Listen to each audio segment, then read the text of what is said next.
बाद बच्चों, आज हम आपकी पाठ्य पुस्तक के पाठ सांस सांस में बांस के आगे का अध्ययन करेंगे। इसके पहले की कक्षा में मैंने आपको बताया था कि जो उत्तर पूर्व के राज्य हैं, जिनको हम सेवन सिस्टर के नाम से भी जानते हैं, वहाँ पर बांस बहुत ज़्यादा होता है। इसीलिए वहाँ के लोग उससे तरह तरह की चीज़ें बनाते हैं, जिनको वह बाजार में बेच के उनसे अपनी ज़रूरत की चीज़ें खरीदते हैं और साथ ही उन उन चीज़ों को वो घरेलू उपयोग में भी लाते हैं। तो इसमें वो लोग जब बाँस की चीज़ें बनाते हैं, तो वो लोग जब बारिश का मौसम होता है तो बारिश का मौसम जो है वो जुलाई से अक्टूबर के बीच होता है। तो उस समय में बहुत ज़्यादा बारिश होती है, लोगों के पास और कोई काम नहीं होता है, तो वो लोग अपने खाली समय का उपयोग जंगल से बाँस को इकट्ठा करने के लिए लगाते हैं। और ख़ास तौर पर वो लोग क्या करते हैं कि जो 1 से 3 साल वाले बाँस का पौधा होता है, उम्र का बाँस का पौधा है, उसको काटते हैं। तो उस बाँस को, जो 1 से 3 साल वाला बाँस है, उसको वह बूढ़ा बाँस कहते हैं। और ये बाँस की एक विशेषता है कि यह क्या होता है, सख्त होता है और जल्दी टूट भी जाता है। अब वो लोग क्या करते हैं, बाँस के शाखाएँ और पत्तियों को अलग कर देते हैं और इसके बाद ऐसे बाँसों को चुनते हैं जिनमें गाँठें दूर-दूर होती हैं। जैसा कि आप लोग ये चित्र में देख पा रहे हैं कि जहाँ पे गाँठें दूर-दूर हैं, वो इसी प्रकार के बाँस को ले रहे हैं और उनके पास एक दाँव है। जैसे ये हाथ में पकड़ा है, यहाँ पे देख रहे हैं आप लोग चित्र में, एक दाँव को चौड़े चाँच जैसे फाल वाले चाकू से छीलते हैं उसको। जो दाँव होता है वो चौड़ा होता है और चाँच जैसा उसका आकार होता है। और फिर उससे जो खपच्चियाँ होती हैं उसको बाहर से छीला जाता है और खपच्चियों की लंबाई पहले से तय कर लेते हैं वो लोग। जो चीज़ बनानी होती है जैसे उन्हें, उसी के हिसाब से खपच्चियों की लंबाई को वो लोग ले लेते हैं। जैसे मान लीजिए उन्होंने आसन जैसी छोटी चीज़ बनानी है, तो बाँस की हर एक गठान, अर्थात जहाँ पे आप लोग एक गाँठ देख पा रहे हैं, उसको हर एक गाँठ से वो लोग उसको काटते हैं। लेकिन अगर उनको टोकरी बनानी हो तो वो लोग क्या करते हैं, 2 या 3 4 गठानों वाली लंबी कपचियाँ लेते हैं। जैसे उन्हें छोटा आसन बनाना है तो छोटी डंडी लेंगे, बड़ा आसन बनाना है तो बड़ी बाँस की डंडी को लेते हैं, फिर उसकी खपच्चियाँ तैयार करते हैं। फिर यानी कहाँ से काटा जाएगा यह टोकरी की लंबाई पर निर्भर कर रहा है। अब उनको जितना लंबा चाहिए उसी हिसाब से वो बाँस को काटते हैं। जितनी अगर बड़ी चीज़ बनानी है तो बाँस को लंबा काटते हैं, अगर छोटी चीज़ बनानी है तो बाँस को छोटे-छोटे टुकड़े बनाते हैं उसके। अब आम तौर पर क्या करते हैं ये लोग, जो खपच्चियों की चौड़ाई होती है वो 1 इंच से ये लोग ज़्यादा नहीं रखते। अब जो चौड़ी खपच्ची होती है वह किसी काम के लिए नहीं होती है, इन्हें चीर कर ये पतली खपच्ची बनाते हैं। तो ये लोग इस बात का ध्यान देते हैं कि मोटी खपच्ची नहीं होनी चाहिए, पतली खपच्ची होनी चाहिए, अर्थात बाँस की डंडियाँ जो होती हैं उनको काटते हैं तो उनको पतला-पतला काट देते हैं। अब जो ये खपच्चियाँ होती हैं, इनको काटना भी क्या है, उस्तादी का काम है, अर्थात एक हुनरमंद व्यक्ति ही इस काम को कर सकता है, जो पहले से इस चीज़ को करता आ रहा है। अब इसमें क्या होता है, हाथों की कलाकारी के बिना खपच्चियों की मोटाई बनाए रखना आसान नहीं है। अब वो लोग क्योंकि हाथ से कर रहे हैं काम, मशीन से तो हो नहीं रहा है, इसलिए हाथ से वही बना पाएगा जो इस चीज़ में हुनरमंद हो, जो इस चीज़ को जानता हो, निपुण हो इस चीज़ में। अब वो टोकरी बनाने से पहले खपच्चियों को क्या कर देते हैं, पहले चिकना कर देते हैं उनको घिस-घिस के।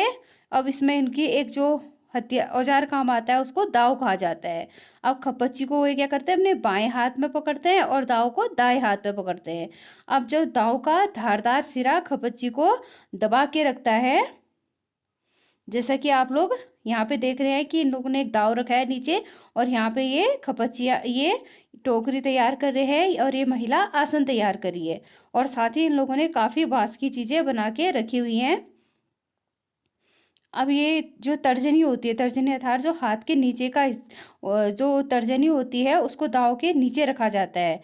अब इस स्थिति में बाएँ हाथ से ये लोग खपच्ची को बाहर की ओर खींचते हैं। इस दौरान दायाँ अंगूठा दाँव के अंदर की ओर दबाता है। अब जो दायाँ अंगूठा होता है दाँव को अंदर की ओर दबाता है। कभी आप अगर उत्तर पूर्व के राज्यों का भ्रमण करते हैं या कभी टेलीविज़न वगैरह में देखते हैं तो आप पाएँगे कि ये लोग किस प्रकार से खपच्चियों को काटते हैं। फिर इसके बाद जब खपच्ची एकदम चिकनी, जब तक उनकी खपच्ची एकदम चिकनी नहीं होती तब तक वो लोग उसको रगड़ते रहते हैं। अब इसके बाद खपच्चियों की वो लोग क्या करते हैं, रंगाई करते हैं। काटने के बाद रंगाई करते हैं। अब रंगाई करने के लिए भी ये लोग क्या करते हैं, जो उनके यहाँ प्राकृतिक रंग होते हैं, प्राकृतिक रंग वो कहाँ से लाते हैं, जैसे उनके पास कोई गुड़हल का पौधा है, फूल है, इमली की पत्तियां हैं। अब इनको क्या करते हैं, इनकी पत्तियों को घिस घिस के ये लोग रंग बनाते हैं। अब उन रंगों को रंगों में खपच्चियों को डुबाते हैं। उसके बाद क्या करते हैं, उसमें आम की छाल में भी इनको लपेटते हैं, और अगर इनको काला रंग चाहिए तो आम की छाल से लपेट के कुछ दिनों तक मिट्टी के नीचे दबाए रखते हैं। अब बांस की बुनाई वैसी ही होती है जैसी और कोई बुनाई, जैसे आप लोग और चीज़ की बुनाई देखते हो, ठीक बांस की बुनाई भी उसी प्रकार से की जाती है। अब पहले खपच्ची को चित्र में दिखाए अनुसार, जैसे कि आप ऊपर चित्र में देख रहे हो, कि चित्र के अनुसार इनको आड़ा और तिरछा रखा जाता है।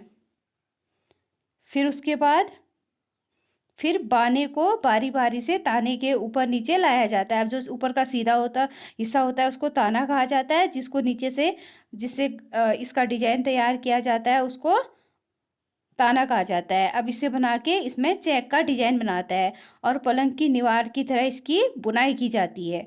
जैसा कि आप लोग यहाँ पे चित्र पे देख पा रहे हो कि किस प्रकार यहाँ पे ये महिला इसकी बुनाई कर रही है। इसके बाद टुलन बुनना तो हर एक बाना 2 या 3 तानों के ऊपर नीचे से जाता है। अगर उन्हें टुलन बनानी है तो 2 बानों के ऊपर से 3 तानों के नीचे से जो बाना जाता है। अब इससे कई सारे डिजाइन बना सकते हैं। अब इससे क्या करते हैं, अब जैसे ये लोग ताना बाना लगाएंगे उसी प्रकार से इसमें डिजाइन बनेगा, तो ये लोग इस तरह ये बनाते हैं। अब टोकरी के सिरों पर खपच्चियों को या तो चोटी की तरह गूंथ लिया जाता है।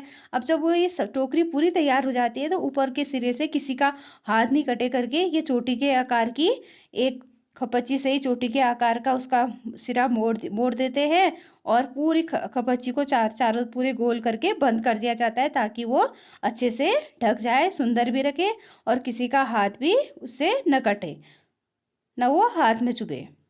फिर उसके बाद इनकी टोकरी तैयार हो जाती है। चाहे ये इसको अपने घर पे रखें या बाजार पे बेचें। तो इस पाठ के अंतर्गत आपको उत्तर पूर्व के राज्यों के बारे में बताया गया है, जहाँ पर जगह जगह पे बांस का इस्तेमाल होता है और तरह तरह की चीज़ें बनाई जाती है। तो आज के लिए इतना ही, धन्यवाद।